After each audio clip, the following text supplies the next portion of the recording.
headlines. The opposition party's resistance to President Park Geun-hye's new pick for prime minister does not let up. It proposes another way of deciding on the nominee, which could further put off a cabinet reshuffle. Palestine is set to become an official member of the International Criminal Court on April 1st, seeking justice from last summer's 50-day conflict in Gaza. The country's foreign minister speaks to Arirang News on the meaning of its ICC membership. And another source of the Korean wave. We check in on TV drama directors from overseas who are looking to Korea as a source of inspiration. Hello and welcome to Arirang News. Thanks for tuning in. Coming to you live from Seoul, I am Kang Chery. Prime Minister nominee Lee Wan-koo has been facing strong resistance coming from the main opposition party here in Korea. Now, what's new today is that the party has another proposal regarding his confirmation a day after the two main rival parties agreed to delay the vote yesterday. Our Park Ji-won fills us in. The leader of the main opposition New Politics Alliance for Democracy Party has a fresh proposal regarding the confirmation of Prime Minister nominee Lee Wan-koo. Our party proposes the presidential office and the ruling party conduct a joint public opinion poll. Our party is ready to accept the result. Speaking at the party's Supreme Council meeting on Friday morning, the former presidential candidate added that his party is facing a difficult situation. He said the Liberal Party doesn't want to cause a vacuum in state affairs, but given the allegations surrounding his past, the nominee does not have the qualifications to be prime minister. Moon urged the nominee to think deeply about what he can do to not burden the president, hinting to Lee that he could choose to withdraw voluntarily. In response, ruling Saenuri Party floor leader Yoo Seung-min said it was regrettable that the opposition party had changed a mutually agreed plan overnight. It is very regrettable that the chairman of the main opposition party will make such a change in just a day. Yoo reiterated that the rival parties had agreed Thursday to push the vote back until Monday and stressed that his party will go ahead with the vote on Monday as planned. The Conservative Party leader added that approval of the Prime Minister nominee is the Assembly's constitutional right, and Moon's offer goes against the principle of separation of powers. Meanwhile, a new Gallup poll shows about 4 out of 10 Korean people think Lee is an inappropriate candidate for the Prime Minister post. The survey was conducted on over 1,000 people nationwide from Tuesday to Thursday, a period that includes a 2-day confirmation hearing process. The mounting allegations surrounding Lee, from real estate speculation to his and his son's military service record, and his remarks about wielding power over the media, all contributed to his fall from grace in the eyes of the public, possibly jeopardizing his chances at the nation's second highest position. Park Ji-won, Arirang News. The United States has a new defense secretary now after the Senate approved Ashton Carter in a bipartisan 93-5 vote. He will most likely be sworn in early next week. Pundits say he has a lot on his plate as Washington is facing a number of highly complex national security challenges across the world, including the increasingly intense fight against this extremist group that calls itself Islamic State. Carter, who had served as the Deputy Secretary of Defense between 2011 and 2013, will be replacing Chuck Hagel.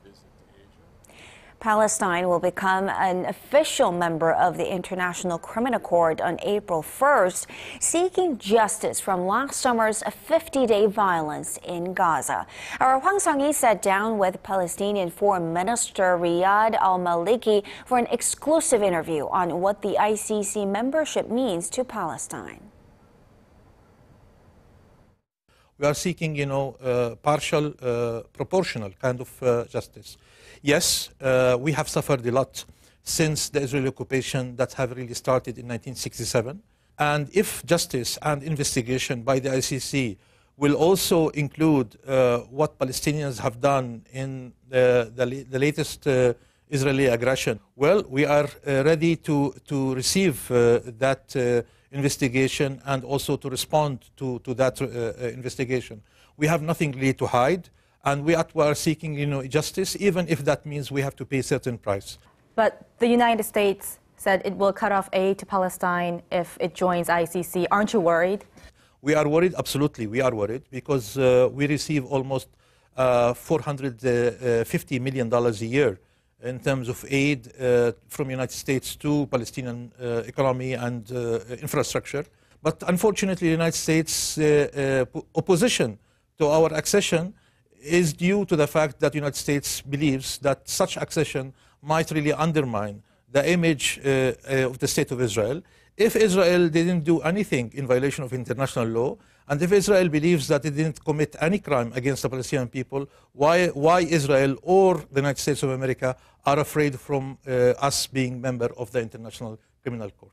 At this point, is Palestine willing to talk things out with Israel? We have tried through U.S. intermediary to be able to find a solution to the conflict through 9 months negotiations, which has really failed due to the intransigence on the Israeli side. The question is Israel ready to re-engage again? And I will tell you that Israel is not ready. And we have to wait until after elections to see if there is any partner on the Israeli side who is willing really to engage in serious negotiations that will put an end to Israeli occupation of Palestinian territories and will allow the establishment of an independent Palestinian state that will live side by side with the state of Israel. Has the unity government with Hamas come to an end? Well, no, it didn't come to an end yet. Yes, I admit we have so many obstacles. Yes, I admit that Hamas is not collaborating enough in order really to see that the government takes full responsibility in Gaza. For that purpose, the Palestinian President Mahmoud Abbas is going to dispatch this week a high-level delegation of the PLO to Gaza to enter into discussions with Hamas in order for the Palestinian government to be able to work fully and responsibly, in Gaza, and to provide the type of services that is needed by the Palestinian people in Gaza. Is the Palestinian Authority standing behind reports that ISIS is operating inside the Gaza Strip? Well, I wonder, is that really true? I don't think that's really true. There are rumors that, there are maybe sympathizers with ISIS in Gaza, the way that we have seen sympathizers with ISIS in most of the European countries. But, we are taking this issue seriously, and we are taking all preventive measures in order to prevent any kind of situation to emerge in that nature. Thank you, Minister, for your time today. Thank you for having me. Thank you very much.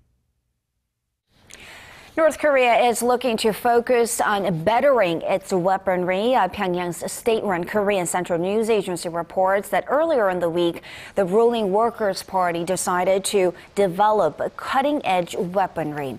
Attending this week's meeting, North Korean leader Kim Jong-un reportedly said Pyongyang will prepare for modern warfare by developing high-precision, light, unmanned, and intelligent weapons system.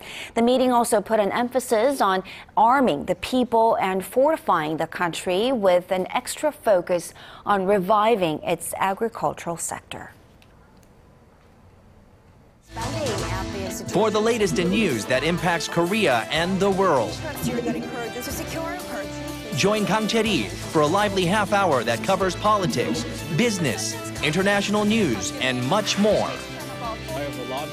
Live at 8 every weeknight on Arirang TV. Human Rights Council headquarters in Geneva on Thursday, finding ways to persuade. The Korean government is looking to give the country's infrastructure-focused construction companies the best shot at cracking markets overseas. Korea's land ministry signed an agreement with various public agencies, including the Korea Investment Corporation on Friday, that will see the creation of a joint council. This team will be in charge of researching the investment environments of various overseas markets and identifying new business opportunities. Once identified, either the KIC will invest in those businesses' plans or public agencies will take part in the projects as facility operators.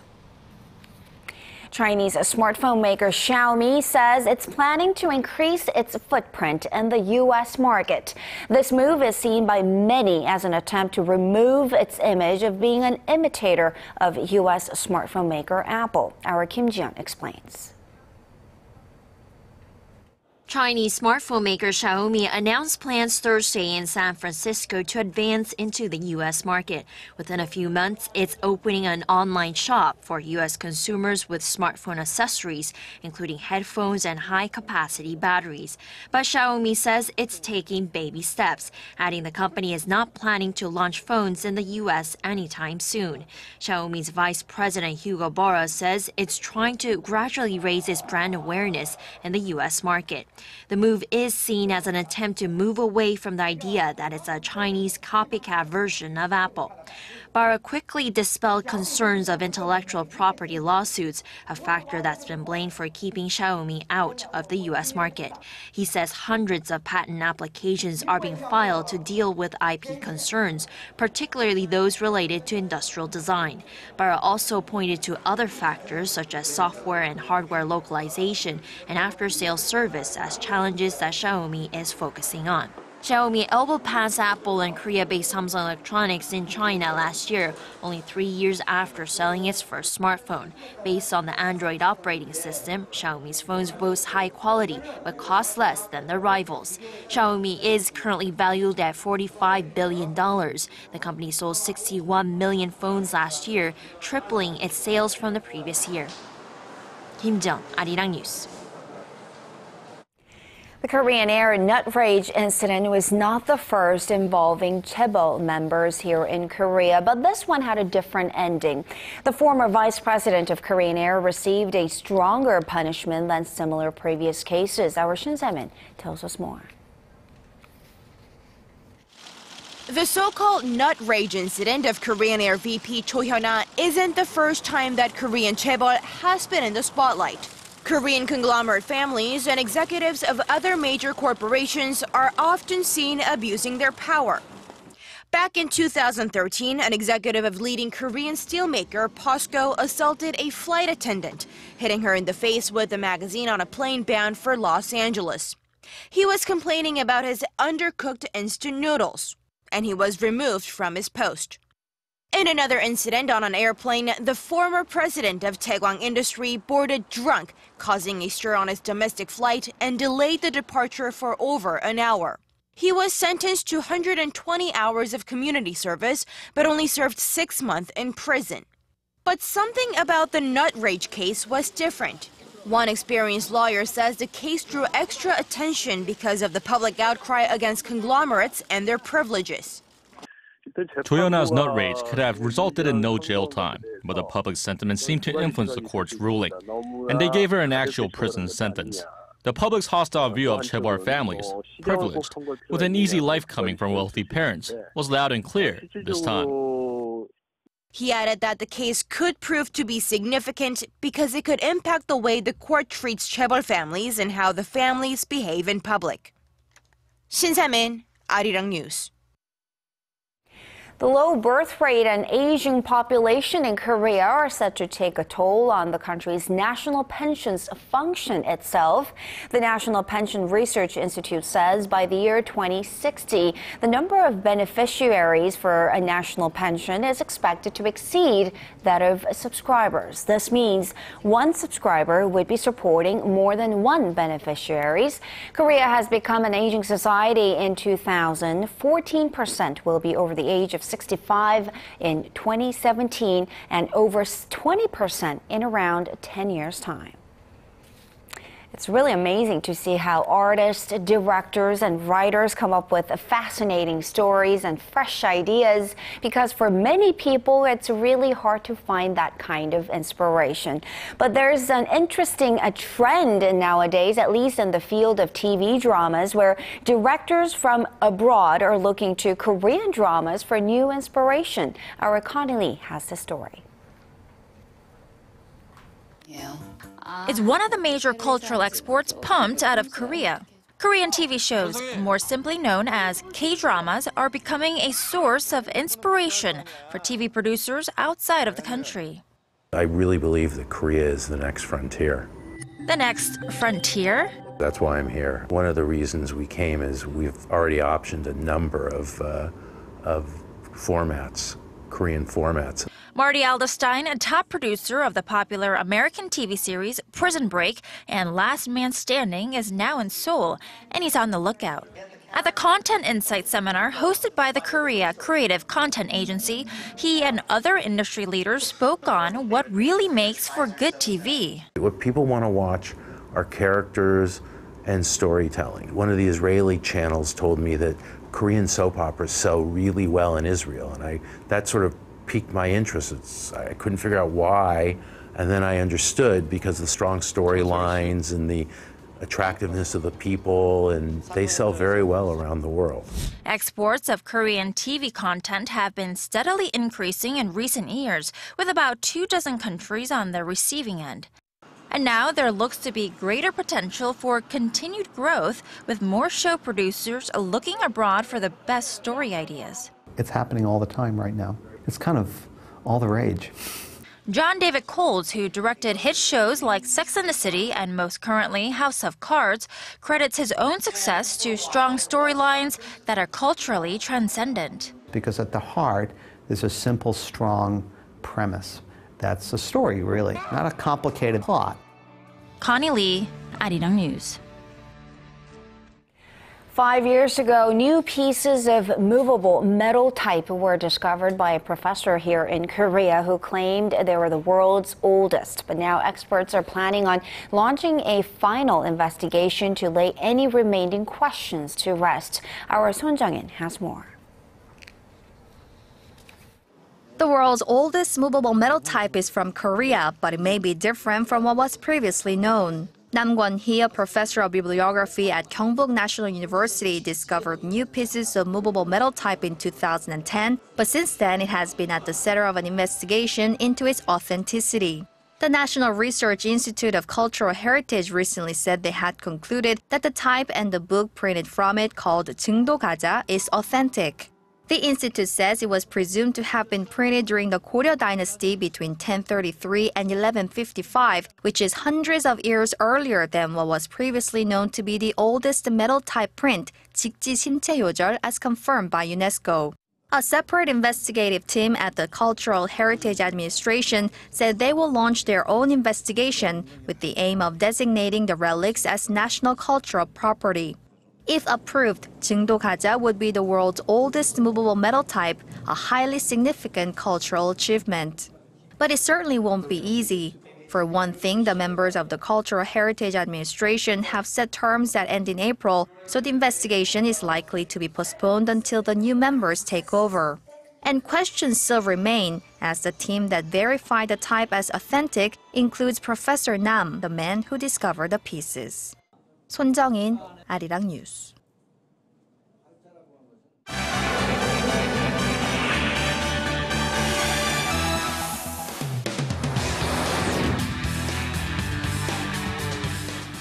The UN Security Council has passed a resolution to stem the flow of money into terrorist organizations around the world. To tell us more, Paul Lee is joining us from the News Center. Paul, militant groups such as Islamic State have a major network of financial support to fuel acts of terrorism. So we saw earlier reports of IS setting up a bank or even its own currency in Iraq. What does the UN hope to accomplish with this resolution? Well, the resolution, which was led by Russia, is seeking an effective way of choking off illegal earnings. That means addressing revenue streams from three sources: black market oil, Syrian antiquities, and ransoms paid for hostages. All the Council's 15 member states voted unanimously to adopt the resolution that targets both the extremist group calling itself Islamic State and Syria's al-Nusra Front. The Council warned any nation caught doing business with these terrorist groups would face a wide range of sanctions. We believe this is the type of case which clearly shows the need for the use of collective efforts to resolve issues we are facing. Having adopted Resolution 2199, it took yet another very important step in suppressing the funding of terrorists first and foremost as a result of the illegal trafficking of oil. A November report estimated that IS makes roughly $1 million a day from selling stolen oil. U.S. officials believe that figure has fallen significantly. The UN resolution also urged countries to choose not to pay ransoms, as the world body estimates the militant group raises more than $100,000 a day from such payments. And shifting to the United States, President Obama is set to sign an executive order to bolster national security against cyber attacks. The president has said that cybersecurity is one of his top priorities for this year, especially after hackers were able to breach Sony Pictures and even the federal government itself. You're right, it's definitely been a focus of attention for the White House, and to show the public that he's serious about this issue, Obama flew to San Francisco to attend a cybersecurity conference being held in the heart of Silicon Valley. The executive order that he'll sign on this Friday will direct government bodies and private companies to share more information with each other on cyber threats, as well as lay the groundwork for a new federal agency to tackle cyber terrorism. The summit at Stanford University will also set the stage for talks between Obama and leading technology executives, including Apple CEO Tim Cook. They're expected to press the administration for reforms to surveillance policies and stronger data encryption standards, and that's used to protect user privacy.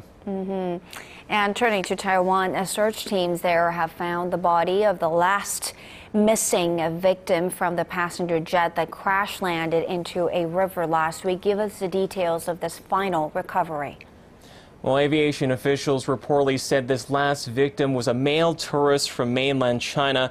He was said to be still strapped in his seat when rescue workers found his body about 3 kilometers from the crash site in the Kuling River. The discovery was made 9 days after the fatal accident near downtown Taipei, bringing the confirmed death toll to 43. TransAsia Airways flight GE235 was carrying 58 passengers and crew when it crashed on February 4th. Dramatic footage showed the plane swerving near apartment buildings and clipping a highway overpass before hitting the water. Initial data from the flight data recorder showed the aircraft had lost power to one of its engines just after lifting off. And finally, the European Central Bank has raised its emergency liquidity assistance to banks in Greece. Paul, some say the fate of the Eurozone economy hinges on whether Greece's debt-strapped government floats or sinks. So is this the answer to Greece's debt crisis? Well, it's more like a stopgap measure. According to industry sources, the ceiling was raised by 5 billion euros, or about $5.7 billion to 65 billion euros. Now, that will barely cover Greece's next debt payment, which is due at the end of this month. This as Greek Prime Minister Alexis Tsipras took his new government's debt relief and reform plan to an EU summit in Brussels. He said he was confident that a deal could be brokered in time before the current bailout agreement expires with its European creditors. Eurogroup Chairman Jeroen Dijsselbloem, however, said he was more cautious than hopeful. I'm optimistic that we'll have an outcome on the technical process, because I think that's simply a matter of comparing the different measures and the content of the programs. I am very cautious on the political side. It's going to be very difficult. It's going to take time, and don't get your hopes up. Last week, the European Central Bank announced it would no longer accept Greek bonds as collateral for future loans, putting more pressure on Athens. But with thousands of people rallying across Greece in support of the government's anti-austerity stance, it may be difficult to reach a compromise. Chery? All right, let's leave it there for now. Paul, thank you so much for those stories, and we will see you again in just about 2 hours.